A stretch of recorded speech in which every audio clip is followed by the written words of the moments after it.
Welcome to Simplified UPSC by PPP, where we listen, learn, and grow together.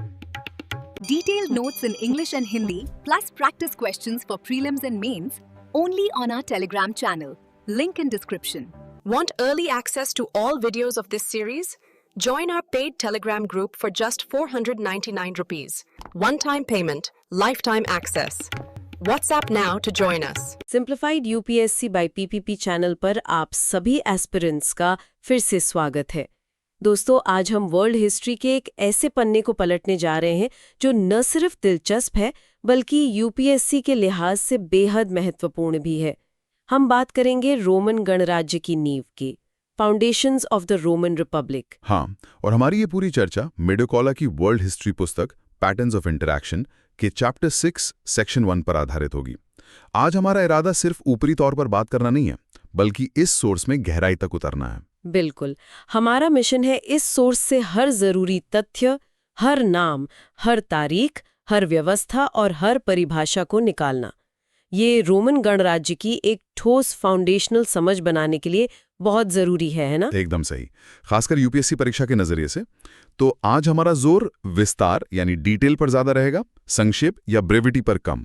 हम रोम की उत्पत्ति से लेकर शुरुआती सरकार की संरचना, उनकी सैन्य व्यवस्था यानी मिलिट्री स्ट्रक्चर, और फिर उस क्रूशियल एक्सपेंशन फेज को देखेंगे जो उन्हें प्यूनिक वॉर्स तक ले गया। हाँ, और हम ये समझने की कोशिश करेंगे कि आखिर कैसे 7 पहाड़ियों पर बसा ये छोटा सा शहर मेडिटेरेनियन सी की एक महाशक्ति बन गया। ये सफर अपने आप में एक कहानी है। और ये कहानी शुरू होती है, जैसा अक्सर होता है, मिथक और भूगोल के एक दिलचस्प मेल से। स्ट्रेटेजिक लोकेशन का भी इसमें बड़ा हाथ था। तो चलिए यहीं से अपनी पड़ताल शुरू करते हैं। भाग 1, रोम की उत्पत्ति। तो हर महान सभ्यता की तरह रोम की भी अपनी एक पैदाइश की कहानी है। और ऐसा लगता है कि ये कहानी शुरू से ही संघर्ष और भाग्य से जुड़ी हुई है। स्रोत हमें क्या बताता है इस पारंपरिक कहानी के बारे में? पारंपरिक कहानी तो ज्यादातर लोग जानते हैं, रोमुलस और रीमस, 2 जुड़वा भाई। लेकिन हमारा स्रोत जिस डिटेल पर खास जोर देता है वो है उनका वंश, उनकी पेरेंटेज। अच्छा। कहा जाता है कि वे युद्ध के देवता मार्स और एक लैटिन राजकुमारी के पुत्र थे। गॉड ऑफ वॉर मार्स और एक स्थानीय लैटिन राजकुमारी। ये सिर्फ कहानी नहीं है, इसमें गहरा मतलब छिपा है ना? बिल्कुल, ये हमें सीधे सीधे बताता है कि रोमवासी खुद को शुरुआत से कैसे देखते थे। हाँ। मार्स से वंश का दावा करना रोम की पहचान को तुरंत सैन्य शक्ति, मिलिट्री माइट से जोड़ देता है। ये एक तरह से विजय यानी कॉन्क्वेस्ट के लिए डिवाइन मैंडेट या दैवीय जनादेश का इशारा है, एक योद्धा विरासत जो उनकी जड़ों में ही थी। समझ गई। लेकिन माँ का लैटिन राजकुमारी होना भी उतना ही महत्वपूर्ण लगता है। हाँ, क्योंकि ये उन्हें उस क्षेत्र और वहां की स्थानीय लीशिया संस्कृति से मजबूती से जोड़ता है। तो ये एक मिश्रण है, दैवीय सैन्य भाग्य और स्थानीय जड़ें। ये दिखाता है कि वो बाहरी शक्ति और अंदरूनी पहचान दोनों को महत्व देते थे। ये तो वाकई एक दिलचस्प कॉम्बिनेशन है।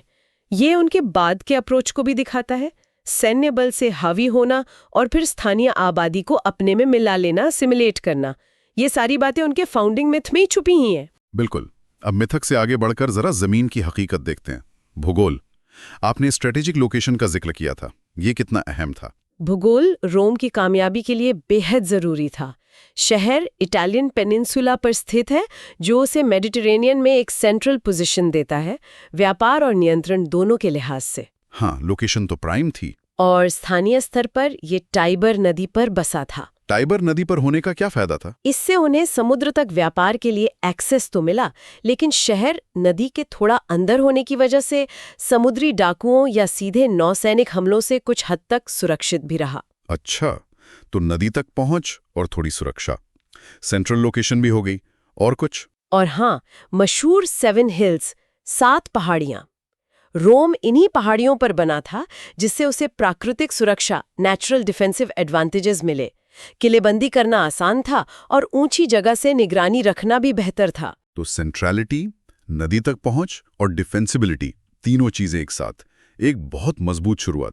लेकिन जब रोम बसना शुरू हुआ तो ये इलाका खाली तो नहीं था। स्रोत बताता है कि लगभग 1000 से 500 बीसी के बीच यहाँ 3 मुख्य समूह थे। सही कहा। ये समझना जरूरी है कि रोम के उठने से पहले वहां कौन थे और उनका क्या योगदान रहा। सबसे पहले थे लैटिन्स। ये वहाँ के स्थानीय लोग थे जिन्होंने रोम में पहली बस्ती बसाई। उन्होंने भाषा का आधार दिया, लैटिन जाहिर है, और एक एग्रीकल्चरल फाउंडेशन रखी। ठीक है, लैटिन, स्थानीय लोग, भाषा और खेती। दूसरा समूह कौन था? दूसरे थे ग्रीक्स। उन्होंने दक्षिणी इटली और सिसिली में बस्तियां बसाई थी, जिसे मैग्ना ग्रेशिया कहा जाता था। तो ग्रीक प्रभाव काफी मजबूत था। व्यापार, संस्कृति, दर्शन, कला, ये सब वहां से आया। और तीसरा समूह जिनका जिक्र स्रोत खासतौर पर करता है, वो थे एट्रस्कन्स। वे रोम के उत्तर में एट्रूरिया में रहते थे और शुरुआती रोमन विकास पर उनका सीधा और बहुत महत्वपूर्ण प्रभाव पड़ा। हाँ, एट्रुस्कन्स। स्रोत उन्हें क्यों इतना महत्व देता है? रोम को उनसे ऐसा क्या खास मिला जो बाकियों से अलग था? वे सिर्फ पड़ोसी नहीं थे, बल्कि कई मामलों में उस वक्त रोमनों से ज्यादा एडवांस थे। स्रोत दो बड़े योगदानों को उजागर करता है। पहला, उनकी लेखन प्रणाली, सिस्टम ऑफ राइटिंग। लेखन प्रणाली, अच्छा। रोमनों ने इट्रस्कन वर्णमाला को अपनाया, जो खुद ग्रीक से ली गई थी, और उसी से लैटिन वर्णमाला बनाई। अरे वाह, वही वर्णमाला जो आज भी इस्तेमाल होती है, थोड़े बदलावों के साथ। सोचिए, एक बड़ा प्रशासन चलाना, साम्राज्य की तो बात ही छोड़ दीजिए, बिना एक फंक्शनल स्क्रिप्ट के कितना मुश्किल होता। ये तो एकदम फाउंडेशनल चीज है। बिल्कुल। राइटिंग के अलावा दूसरी बड़ी चीज क्या थी? वास्तुकला, आर्किटेक्चर। और इसमें भी खास तौर पर स्रोत आर्च यानी मेहराब के इट्रस्कन इस्तेमाल की तरफ इशारा करता है। आर्च, हाँ, रोमन खंडोरों में तो ये हर जगह दिखती है। इसे अपनाना इतना बड़ा बदलाव क्यों था? लिंटल मतलब खंबा और शतीर वाले तरीके से कहीं ज्यादा बड़े ओपनिंग्स बनाने और ज्यादा वजन उठाने की क्षमता देता है। अच्छा। इससे आप बड़ी और ज्यादा कॉम्प्लेक्स इमारतें बना सकते हैं। बिल्कुल। जरा रोमन इंजीनियरिंग के कमाल सोचिए। एक्वेडक्ट्स जो मीलों तक पानी लाते थे, बड़े बड़े पुल, विशाल सार्वजनिक इमारतें जैसे बाद में बना कॉलिसियम। आर्च इन सब के लिए फंडामेंटल था। हाँ, इसने उन्हें अपना साम्राज्य बनाने के लिए जरूरी इंजीनियरिंग टूल्स दिए, लिटरली, और इट्रस्कन्स ने उन्हें इससे परिचित कराया। तो राइटिंग और आर्च इट्रस्कन से मिली दो बेहद अहम विरासतें। ठीक है, तो रोम एक राज्य, किंगडम के तौर पर शुरू होता है, इन प्रभावों को समेटता है, लेकिन फिर कहानी में एक बड़ा मोड़ आता है। हाँ, वो मोड़ जब रोमनों ने तय किया कि अब राजाओं का राज बहुत हुआ। ये हमें ले जाता है भाग 2 की तरफ, प्रारंभिक गणराज्य की स्थापना और उसकी संरचना। स्रोत एक आखिरी राजा का नाम बताता है। हाँ, टाक्विन द प्राउड। वो एक कठोर शासक था, और दिलचस्प बात यह है कि वो खुद एक इट्रुस्कन था। रोमनों ने उसे उखाड़ फेंका, और इसकी एक पारंपरिक तारीख भी है। एक बहुत महत्वपूर्ण तारीख, 509 BC। ये राजशाही मोनार्की के अंत और रोमन रिपब्लिक की स्थापना की पारंपरिक तारीख मानी जाती है। और ये जो राजशाही को नकारना था, रिजेक्शन ऑफ मोनार्की, एक व्यक्ति के हाथ में बहुत ज्यादा शक्ति होने का डर, ये सोच आगे चलकर रोम की हर राजनीतिक व्यवस्था को शेप करती है। ठीक है, 509 BC। अब ये शब्द रिपब्लिक हम इसे अक्सर सुनते हैं, पर हमारे स्रोत में इसकी क्या परिभाषा दी गई है? स्रोत रिपब्लिक को सरकार के एक ऐसे रूप, फॉर्म ऑफ गवर्नमेंट के तौर पर परिभाषित करता है जिसमें शक्ति उन नागरिकों के पास होती है जिन्हें अपने नेताओं के लिए वोट देने का अधिकार होता है। Power rests with citizens who have the right to vote for their leaders. शक्ति नागरिकों के पास जो वोट दे सकते हैं। सुनने में तो सीधा लगता है, लेकिन क्या इसमें कोई पेच था? इसमें एक बहुत बड़ा पेच था। सिटीजन की परिभाषा, खासकर शुरुआत में, बहुत सीमित थी। इसमें महिलाओं और दासों को तो बिल्कुल शामिल नहीं किया गया था। और जो स्वतंत्र पुरुष थे भी, उनमें वोट देने का अधिकार और खासकर उनके वोट का वजन बराबर नहीं था। तो हालांकि ये राजशाही नहीं थी, इसे आज के जमाने की डेमोक्रेसी कहना भी सही नहीं होगा। शुरुआत में ये एक तरह की ओलिगार्की, यानी कुछ अमीर और शक्तिशाली लोगों का शासन ज्यादा था। और यहीं से हमें प्रारंभिक गणराज्य के सबसे बड़े सामाजिक विभाजन, सोशल डिवीजन का पता चलता है ना? स्रोत दो समूहों के बीच इस तनाव को बहुत उभारता है। बिल्कुल, और ये संघर्ष, ये टेंशन गणराज्य के राजनीतिक विकास को समझने के लिए सेंट्रल है। एक तरफ थे पेट्रिशियंस। ये पेट्रिशियंस कौन थे असल में? पेट्रिशियंस को धनी जमींदार, वेल्दी लैंड ओनर्स के रूप में परिभाषित किया गया है। ये अभिजात वर्ग, अरिस्टोक्रेसी थे, एक वंशानुगत अभिजात वर्ग, हेरिडिटरी एलीट, जिनके पास ज्यादातर राजनीतिक शक्ति थी। ये रोम के शुरुआती संस्थापक परिवारों से अपना वंश जोड़ते थे। ठीक है, अमीर पुश्तैनी जमींदार। और दूसरा समूह? दूसरा समूह था प्लेबियंस का। ये मूल रूप से बाकी सब लोग थे। आम किसान, कारीगर, व्यापारी, ये नागरिक आबादी का विशाल बहुमत, वास्ट मेजॉरिटी थे। यानी आम जनता, मजदूर, सैनिक, छोटे व्यापारी। हाँ, लेकिन शुरुआत में उनके पास राजनीतिक अधिकार बहुत कम थे, पॉलिटिकल राइट्स ना के बराबर। मिसाल के तौर पर वो सबसे ऊंचे सरकारी पद हासिल नहीं कर सकते थे। तो जाहिर है शक्ति का इतना बड़ा असंतुलन, मुट्ठी भर लोगों के पास सारी ताकत और ज्यादातर लोग अधिकारों से वंचित, ये तो टकराव की वजह बना होगा। प्लेबियंस ने जरूर इसके खिलाफ आवाज उठाई होगी। लगातार उठाई। स्रोत बताता है कि प्लेबियंस का ज्यादा अधिकारों के लिए संघर्ष प्रारंभिक गणराज्य की एक मुख्य विशेषता थी, और इस संघर्ष में उनकी सबसे बड़ी जीतों में से एक थी एक लिखित कानून संहिता, रिटन लॉ कोड का बनना। ये जरूर 12 टेबल्स की बात हो रही है। बिल्कुल, द 12 टेबल्स। ये एक बहुत बड़ा मील का पत्थर था। स्रोत इनके बनने की तारीख 451 BC बताता है। 451 BC यानी गणराज्य बनने के करीब 60 साल बाद। इन कानूनों को लिखना इतना जरूरी क्यों था? इससे क्या बदला? ये क्रांतिकारी इसलिए था क्योंकि इससे पहले कानून ज्यादातर अलिखित, अनरिटन थे। वो पारंपरिक, कस्टमरी थे और उनकी व्याख्या मुख्य रूप से पेट्रिशियन अधिकारी ही करते थे। मतलब वो अपनी मर्जी से कानून का मतलब निकाल सकते थे? बहुत हद तक 12 टेबल्स का महत्व, जैसा स्रोत बताता है, ये था कि अब जब कानून लिख दिए गए, लिटरली 12 तख्तियों पर उकेर कर सार्वजनिक रूप से लगा दिए गए, तो पेट्रिशियन अधिकारी सिर्फ अपनी मर्जी से उनकी व्याख्या नहीं कर सकते थे या प्लेबियंस के खिलाफ मनमाने कानून नहीं बना सकते थे। तो इसने एक स्टैंडर्ड तय कर दिया जिसे सब देख और जान सकते थे। हाँ, इसने सिद्धांत को स्थापित किया कि कानून कम से कम सिद्धांत में सब पर लागू होता है और वो निश्चित और जानने योग्य है। ये कानूनी समानता, लीगल इक्वालिटी और कानून के शासन, रूल ऑफ लॉ की तरफ एक बहुत बड़ा कदम था। मनमानी शक्ति पर एक मौलिक रोक, फंडामेंटल चेक था ये बात समझ में आई। तो ये तनाव चल रहा है लेकिन कानून भी स्थापित हो रहे हैं। अब जरा सरकार के काम करने के तरीके पर आते हैं। ये व्यवस्था काफी जटिल लगती है। स्रोत कई संस्थाओं का जिक्र करता है। हाँ, ये जटिल थी, एक तरह की मिश्रित प्रणाली, मिक्स सिस्टम, जो अलग अलग हितों में संतुलन बनाने की कोशिश कर रही थी। इसमें राजशाही, कुलीन तंत्र और लोकतंत्र, तीनों के तत्व नजर आते हैं जो एक साथ बुने हुए थे। चलिए इसे एक एक करके समझते हैं। कहाँ से शुरू करें? सबसे ऊपर कौन था? सबसे ऊपर थे कॉन्सुल्स। हर साल 2 कॉन्सुल्स चुने जाते थे। 2 क्यों? 1 क्यों नहीं? ताकि किसी एक व्यक्ति के हाथ में बहुत ज्यादा शक्ति ना आ जाए। ये एक दूसरे के फैसलों को वीटो कर सकते थे। और सबसे महत्वपूर्ण बात, उनका कार्यकाल सिर्फ 1 साल, 1 ईयर टर्म का होता था। फिर वही बात, राजशाही का डर। सिर्फ 1 साल? ये तो मुख्य कार्यकारी के लिए बहुत छोटा कार्यकाल है। इनका काम क्या होता था? वे सरकार के मुख्य कार्यकारी, चीफ एग्जीक्यूटिव्स थे। रोजमर्रा के प्रशासन की देखरेख करते थे। और बहुत जरूरी बात, वे सेना के कमांडर इन चीफ भी होते थे। तो राजनीतिक नेता भी और सेनापति भी, लेकिन सिर्फ 1 साल के लिए, और एक साथी जो उन्हें रोक सकता था। ये तो काफी नियंत्रण वाली व्यवस्था लगती है। बिल्कुल, ये कौंसिलर शक्ति पर मुख्य चेक्स थे। ठीक है। कौंसिल्स के बाद वो संस्था आती है जो कुलीन तंत्रीय तत्व, अरिस्टोक्रेटिक एलिमेंट का प्रतीक ज्यादा लगती है, द सेनेट। हाँ, द सेनेट।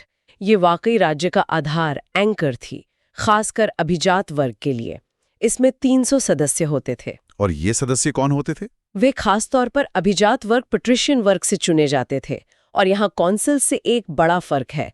सेनेटर्स जीवन भर फॉर लाइफ सेवा करते थे। जीवन भर? वाह, इसका मतलब तो जबरदस्त प्रभाव और निरंतरता, कॉन्टिन्यूटी रही होगी। अपार प्रभाव। हालांकि उनका आधिकारिक काम कौंसिल्स को सलाह देना था, उनकी असल ताकत कहीं ज्यादा थी। स्रोत बताता है कि वे विदेश और वित्तीय नीतियों, फॉरेन एंड फाइनेंशियल पॉलिसीज को नियंत्रित करते थे। अच्छा, यानी पैसा और कूटनीति दोनों उनके हाथ में। ये तो काफी हद तक राज्य की दिशा तय करने जैसा हुआ, है ना? प्रभावी रूप से, हाँ। बजट और दूसरी शक्तियों के साथ संबंधों को नियंत्रित करके सीनेट ने रोम की दीर्घकालिक रणनीति और महत्वाकांक्षाओं का मार्गदर्शन किया। शक्तिशाली कॉन्सोल्स को भी सीनेट के साथ मिलकर ही काम करना पड़ता था। ये पेट्रिशियन शक्ति का केंद्रीय स्तंभ था। समझ गया। तो कॉन्सुल्स हो गए जो थोड़े राजा जैसे थे पर नियंत्रित, सीनेट हो गई जो कुलीन तंत्रीय, शक्तिशाली और स्थायी थी। अब उन तत्वों का क्या जो थोड़े ज्यादा लोकतांत्रिक लगते हैं, दी असेंबलीज। हाँ, ऐसी असेंबलीज थीं जहां नागरिक हिस्सा ले सकते थे। स्रोत 2 मुख्य असेंबलीज का जिक्र करता है। पहली, द सेंचुरिएट असेंबली। सेंचुरिएट, जैसे सेना की सेंचुरी? क्या कोई संबंध है? बिल्कुल वही संबंध है। ये सभी नागरिक सैनिकों, सिटीजन सोल्जर्स से बनी थी और सदस्यता जीवन भर के लिए थी। इसके मुख्य काम थे कॉन्सोल्स का चुनाव करना, वही शीर्ष अधिकारी जिनकी हमने बात की, और कानून बनाना। तो सैनिक अपने कमांडरों को चुनते थे और कानून बनाते थे। सुनने में तो काफी लोकतांत्रिक लगता है। सतह पर तो लगता है, लेकिन जिस तरह से ये बनी थी वो महत्वपूर्ण है। ये वन मैन वन वोट वाली बात नहीं थी। नागरिकों को उनकी संपत्ति, वेल्थ के आधार पर सेंचुरीज में बांटा गया था, मूल रूप से इस आधार पर कि वो कौन से सैन्य उपकरण खरीद सकते हैं। अच्छा, तो संपत्ति का बड़ा रोल था। निर्णायक रोल था। सबसे अमीर सेंचुरीज पहले वोट करती थीं, और जैसे ही किसी फैसले के लिए बहुमत हो जाता था, वोटिंग रुक जाती थी। ओहो। इसका मतलब था कि अमीर वर्गों, पेट्रिशियंस और अमीर प्लीबियंस का उनकी संख्या के अनुपात से कहीं ज्यादा प्रभाव था। इसने ये सुनिश्चित किया कि आमतौर पर कॉन्सोल्स के चुनाव और कानूनों को पास करने पर अभिजात वर्ग का ही नियंत्रण रहे। तो दिखने में प्रतिनिधि सभा, लेकिन असल में अमीरों का पल्ला भारी। समझ गया। दूसरी असेंबली कौन सी थी? The tribal assembly. ये अलग तरह से संगठित थी। इसमें नागरिकों को उनके रहने की जगह यानी ट्राइब्स के आधार पर समूहित किया गया था। यहां भी सदस्यता जीवन भर के लिए थी। जगह के आधार पर, संपत्ति के आधार पर नहीं। ये ट्राइबल असेंबली क्या करती थी? इसके मुख्य काम थे ट्रिब्यून्स का चुनाव करना और कानून बनाना, अक्सर ऐसे कानून जो आम लोगों को ज्यादा सीधे प्रभावित करते थे। ट्रिब्यून्स, ये कौन थे? ये नाम नया है। ट्रिब्यून्स शायद प्लेबियंस की अपने संघर्षों से हासिल की गई सबसे महत्वपूर्ण जीत थी। ये वो अधिकारी थे जो खास तौर पर प्लेबियंस के अधिकारों की रक्षा के लिए चुने जाते थे, पेट्रिशियन अधिकारियों के अन्यायपूर्ण कामों से बचाने के लिए। अच्छा। और उनके पास एक बहुत बड़ी शक्ति थी। क्या शक्ति थी उनके पास? उनके पास कंसल्स और सेनेट के कामों को वीटो करने की शक्ति थी। वीटो पावर, ये तो बहुत बड़ी बात है। अत्यधिक महत्वपूर्ण। ये पेट्रिशियन प्रभुत्व पर एक सीधी रोक थी जिसे आम लोगों के चुने हुए प्रतिनिधि इस्तेमाल कर सकते थे। तो ट्राइबल असेंबली, जो इन शक्तिशाली संरक्षकों को चुनती थी, एक प्रमुख लोकतांत्रिक विशेषता थी। ठीक है, तो ये काफी मिलीजुली व्यवस्था थी। Consul, senate, centuriate assembly, tribal assembly, tribunes. लेकिन अगर कोई बड़ा संकट आ जाए तो, मान लीजिए युद्ध बहुत बुरा चल रहा हो, उसके लिए भी उनके पास एक इंतजाम था, एक फेल सेफ मैकेनिज्म। गणराज्य एक डिक्टेटर नियुक्त कर सकता था। डिक्टेटर, ये शब्द तो ठीक वैसा ही लगता है जिससे वो बचने की कोशिश कर रहे थे। लगता तो है, लेकिन इसे बहुत सावधानी से नियंत्रित किया गया था। डिक्टेटर सिर्फ पूर्ण संकट, एब्सोल्यूट क्राइसिस के समय ही नियुक्त किया जाता था। इस पद पर बैठे व्यक्ति को आपातकाल से निपटने के लिए पूर्ण शक्ति, एब्सोल्यूट पावर या एब्सोल्यूट अथॉरिटी मिलती थी, जैसा कि स्रोत कहता है। बाकी सारे चेक्स एंड बैलेंसेस उस वक्त के लिए निलंबित कर दिए जाते थे। पूर्ण शक्ति, लेकिन कितने समय के लिए? यही सबसे महत्वपूर्ण बात है। कार्यकाल सख्ती से 6 महीने 6 मंथ्स तक सीमित था। अच्छा, सिर्फ 6 महीने। विचार ये था कि वो जल्दी से संकट को सुलझाएं और फिर उन्हें पद छोड़ना पड़ता था और शक्ति वापस नियमित सरकारी ढांचे को मिल जाती थी। सिर्फ 6 महीने अधिकतम, तो ये एक आपातकालीन उपाय था, कोई स्थायी पद नहीं। बिल्कुल। ये दिखाता है कि अत्याचार, टिरानी का डर कितना गहरा था, तब भी जब उन्होंने आपात स्थिति में निर्णायक नेतृत्व की जरूरत को पहचाना। सिंसिनाटोस इसका प्रसिद्ध उदाहरण है, जिसे उसके खेत से बुलाया गया, उसने रोम को बचाया और फिर चुपचाप सत्ता त्याग दी। ठीक है, ये हो गया सरकार का ढांचा। लेकिन ये पूरी राजनीतिक मशीनरी दुनिया में अपना असर दिखाने के लिए एक और चीज पर बहुत ज्यादा निर्भर थी, सेना पर। एकदम सही। भाग 3, विस्तार का इंजन, रोमन सेना। आप गणराज्य को उसकी सेना को समझे बिना समझ ही नहीं सकते। स्रोत रोमन सेना के महत्व पर बहुत जोर देता है। ये सिर्फ रक्षा के लिए नहीं थी, जैसा आपने कहा। नहीं, ये राजनीति, स्टेट पॉलिसी का प्राथमिक उपकरण, प्राइमरी टूल थी। विजय, विस्तार, आत्मसात, ये सब सेना की प्रभावशीलता पर निर्भर था। और याद कीजिए वो जुड़ाव जो हमने सेंचुरिएट असेंबली के साथ देखा था, सिटीजन सोल्जर्स। हाँ। सैन्य सेवा सीधे राजनीतिक भागीदारी और अक्सर जमीन के मालिकाना हक से जुड़ी हुई थी। ये एक गहरा सैन्यीकृत समाज, डीपली मिलिटराइज्ड सोसाइटी था। और वो अपने संगठन ऑर्गेनाइजेशन के लिए बहुत मशहूर थे, है ना? अत्यधिक संगठित। ये उनका एक बड़ा एडवांटेज था। स्रोत हमें कुछ खास शब्द बताता है। बड़ी सैन्य इकाइयां, मुख्य युद्ध संरचनाएं लीजन्स कहलाती थीं। लीजेंस, ये कितनी बड़ी होती थी? एक लीजन में कई हजार सैनिक होते थे। स्रोत लगभग 5000 पैदल सेना, इन्फेंट्री और कुछ घुड़सवार सेना, कैवलरी का जिक्र करता है। हालांकि संख्या बदलती रहती थी, लेकिन असली कमाल इस बात में था कि युद्ध के मैदान में लचीलेपन, फ्लेक्सिबिलिटी के लिए उन्हें कैसे छोटे हिस्सों में बांटा गया था। अच्छा, कैसे बांटा गया था उन्हें? लीजन्स को व्यवस्थित रूप से और छोटे, ज्यादा प्रबंधनीय समूहों में बांटा गया था। स्रोत 80 सैनिकों के समूह का जिक्र करता है, सिर्फ 80 सैनिक, और इन समूहों का एक खास नाम था। हाँ, उन्हें सेंचुरीज कहा जाता था। सेंचुरीज इस संदर्भ में 80 पुरुष, 100 नहीं। दिलचस्प।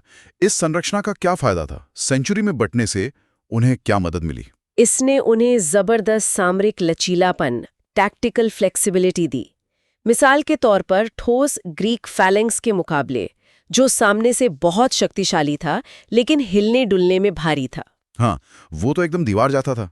लीजन इन छोटी सेंचुरीज में बट सकता था और बाद में कोहर्ट्स में, जो सेंचुरीज के समूह थे। इससे वो अलग अलग तरह के इलाकों, वेरी टेरेन पर ज्यादा आसानी से चल सकते थे, अलग अलग दिशाओं से आने वाले खतरों का जवाब दे सकते थे और लड़ाई में आगे की पंक्ति में होने वाले नुकसान को ज्यादा प्रभावी ढंग से बदल सकते थे। यानी युद्ध के मैदान पर ज्यादा एडेप्टेबल, ज्यादा फुर्तीले। कहीं ज्यादा। और हर सेंचुरी का नेतृत्व एक सेंचुरियन करता था।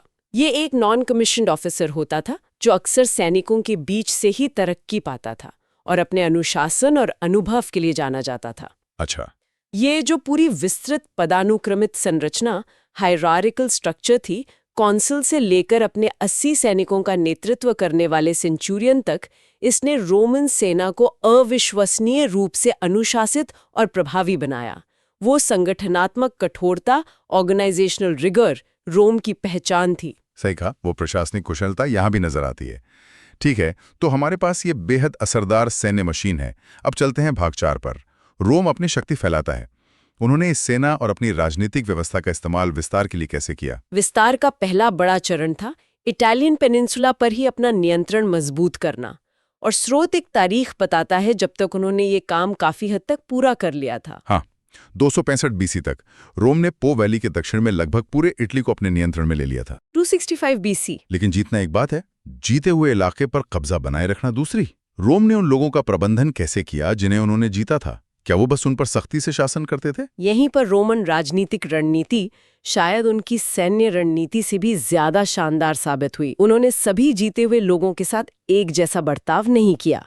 उन्होंने एक बहुत ही सोची समझी स्तरीय प्रणाली, न्यूआंस्ड टियर्ड सिस्टम का इस्तेमाल किया। टियर्ड सिस्टम, ठीक है। इसके स्तर क्या थे, जरा विस्तार से बताइए। सबसे पहले स्तर पर थे लैटिन्स।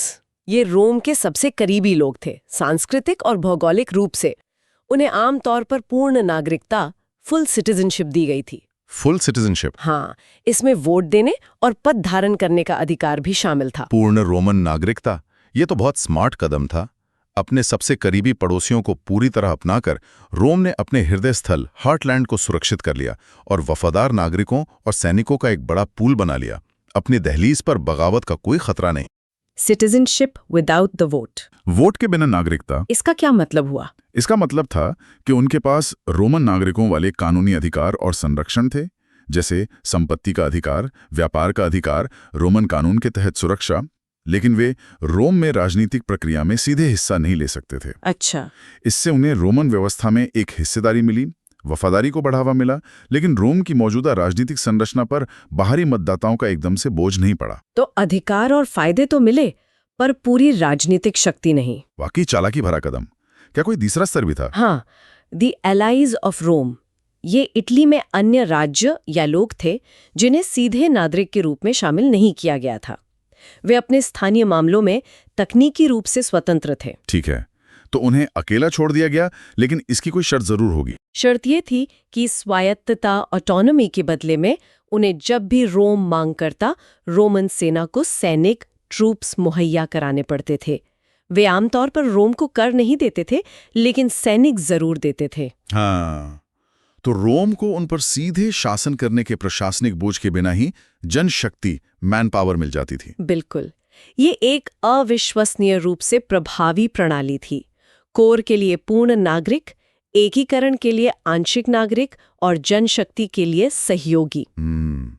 इसने रोम को पूरे इटालियन पेनिनसुला के संसाधनों का इस्तेमाल करने की ताकत दी, जिससे उनके पास किसी भी संभावित प्रतिद्वंद्वी से कहीं ज्यादा बड़ी सेना तैयार करने की क्षमता आ गई। ये प्रणाली उनकी बाद की सफलता के लिए निर्णायक रूप से महत्वपूर्ण थी। ये वाकई एक रणनीतिक मास्टर स्ट्रोक लगता है। ठीक है, तो 265 बीसी तक इटली काफी हद तक एकीकृत हो गया है।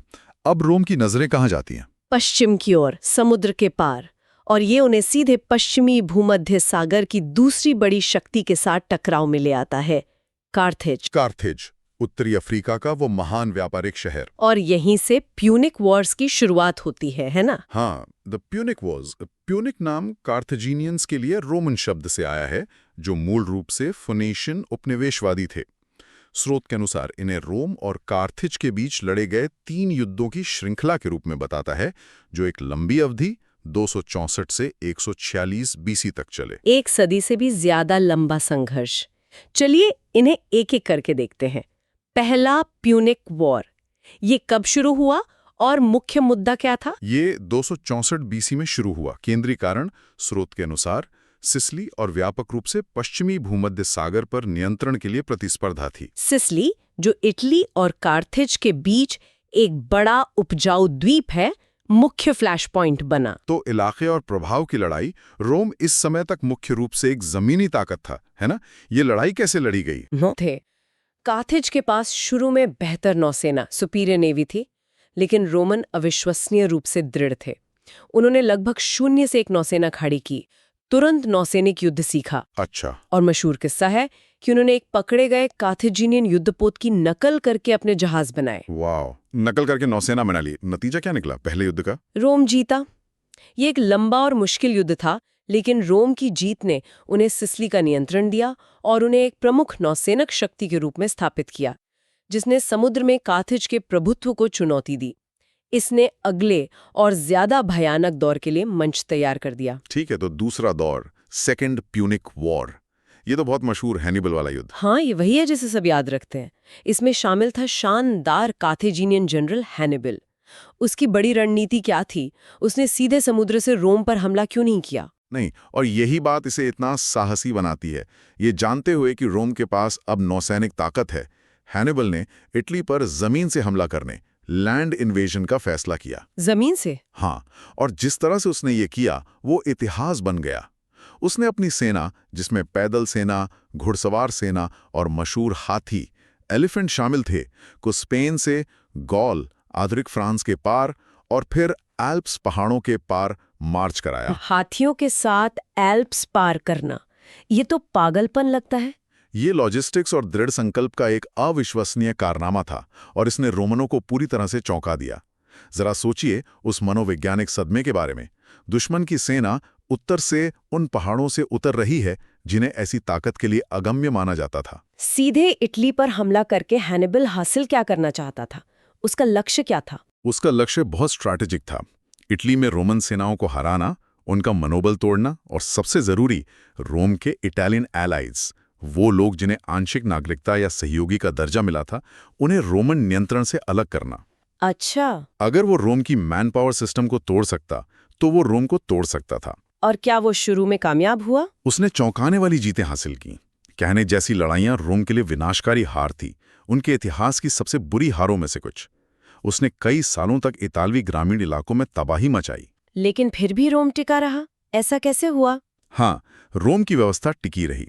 ज्यादातर सहयोगी, खासकर पूर्ण नागरिकता वाले लैटिन्स और कई अन्य वफादार रहे।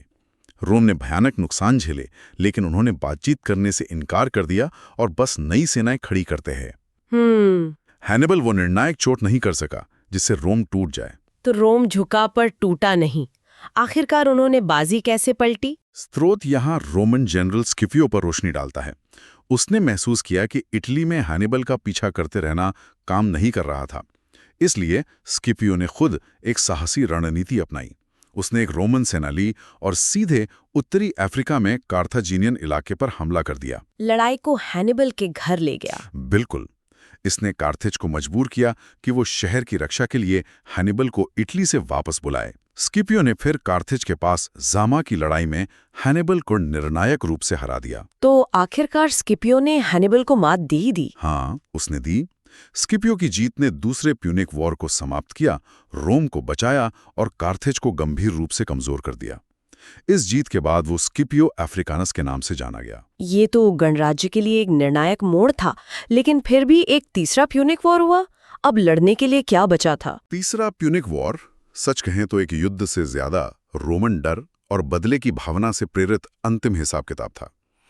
कार्थेज कमजोर हो चुका था, लेकिन आर्थिक रूप से थोड़ा संभल रहा था। कुछ रोमनों को, जिनमें सबसे मशहूर थे कैटो द एल्डर, जो अपना हर भाषण कार्थेज मस्ट बी डिस्ट्रॉयड कहकर खत्म करते थे, ये डर था कि कार्थेज का जरा सा भी पुनरुत्थान रोम के अस्तित्व के लिए खतरा है। तो उन्होंने कार्थेज को हमेशा के लिए खत्म करने का ही फैसला कर लिया। हाँ, उन्होंने संघर्ष को उकसाया, शहर को घेर लिया और क्रूर लड़ाई के बाद कार्थेज का पतन हो गया।